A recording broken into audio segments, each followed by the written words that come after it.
Counted cross-stitch is probably the most popular form of hand needlework. Cross-stitch transfers a design from a pattern onto even weave fabric. Each symbol on the pattern represents one X on your fabric. The shape of the symbol tells you the color. For the chart we're working on, each square symbol will be an X stitched in blue. The symbol 5 will be an X stitched in yellow, and so on. Embroidery floss is made up of 6 individual strands of thread. Cut a length of floss about 18 inches in length. Then pull out individual threads one at a time. This will make your stitches lay neater on your fabric. Cross-stitch uses a tapestry needle. A tapestry needle has a large eye, so it's easier to thread. It also has a blunt tip. To thread your needle, you can use a needle threader, or you can pinch the thread over the eye of the needle to make it easier to thread. To start stitching, bring the needle up from the back of the fabric, leaving a 1-inch tail on the back. Stitch one diagonal of the X.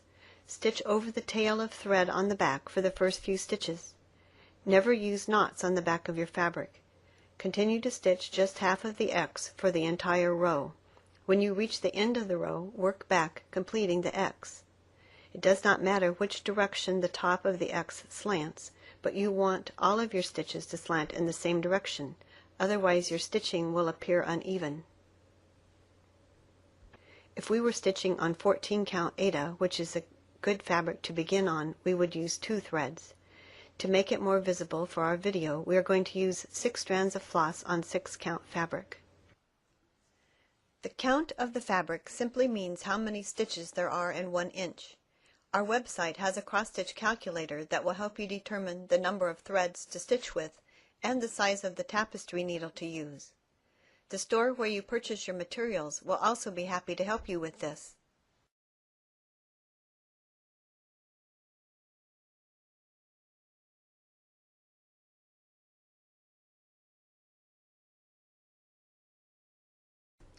When you've completed all the X's on the first row, simply drop down 1 row and stitch the next row.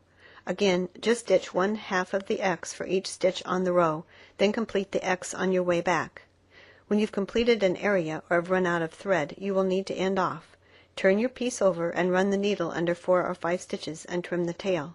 You never use knots on the back of your stitching. Your stitches will be more even if you use some type of hoop or frame to hold your fabric.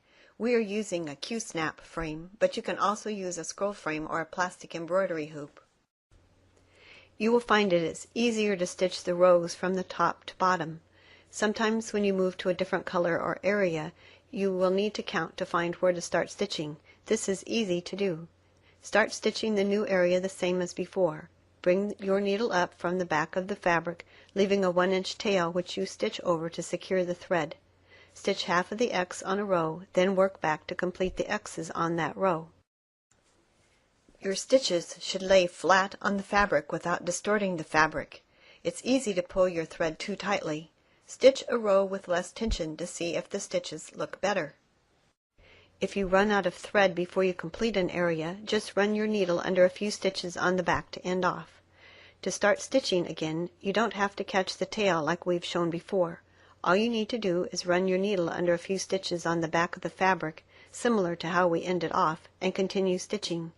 Keeping your stitching neat on the back will help when you try to frame or finish your project. In addition to the regular cross stitch, many designs will call for backstitching. Backstitching is a running stitch used to outline a color or to make lines. Backstitching is always done last. On our design, the strings for the balloons and the words are done in backstitch. Usually backstitching is done with half the strands that you used to make the X's. Start by anchoring your thread as before. When you backstitch, you make a stitch for each time the pattern crosses over an intersection of the grid on the graph.